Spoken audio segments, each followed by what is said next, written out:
বুক কাঁপছে, তারেক রহমান আসছে, তারেক রহমান।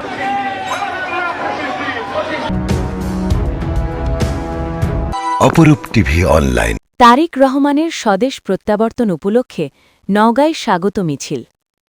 নওগাঁ জেলা প্রতিনিধি রয়েল চন্দ্র সরকার। বিএনপির ভারপ্রাপ্ত চেয়ারম্যান তারেক রহমান আগামী ২৫শে ডিসেম্বর স্বদেশ প্রত্যাবর্তনকে স্বাগত জানিয়ে নওগাঁয় জেলা যুবদলের উদ্যোগে আনন্দ মিছিল অনুষ্ঠিত হয়েছে। বৃহস্পতিবার ১৮ই ডিসেম্বর বিকেলে শহরের কেডির বিএনপির দলীয় কার্যালয়ের সামনে থেকে মিছিলটি বের হয়। শহরের প্রধান প্রধান সড়ক প্রদক্ষিণ করে নওজোয়ান মাঠে গিয়ে শেষ।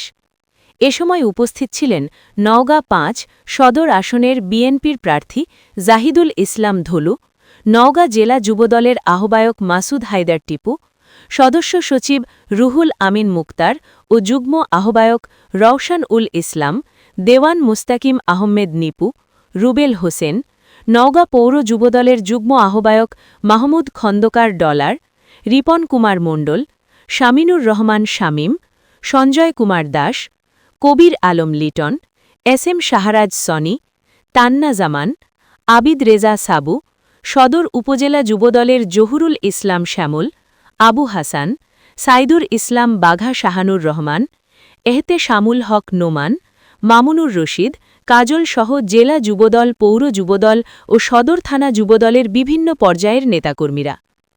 পুরো মিছিল জুড়ে ছিল স্লোগানে স্লোগানে মুখরিত পরিবেশ। তারেক রহমানকে দেশে স্বাগত জানিয়ে নানা স্লোগান দেন নেতাকর্মীরা। আনন্দ মিছিল শেষে সংক্ষিপ্ত সমাবেশে বক্তারা বলেন, বিএনপির ভারপ্রাপ্ত চেয়ারম্যান তারেক রহমানের আগমনের প্রত্যাশায় অধীর আগ্রহে বসে আছে বাংলার মানুষ। তিনি একমাত্র ব্যক্তি যিনি দেশের মানুষের গণতান্ত্রিক ভোটাধিকার বাস্তবায়নের লক্ষ্যে দীর্ঘ ১.৫ যুগ ধরে সংগ্রামের নেতৃত্ব দিয়ে আসছেন।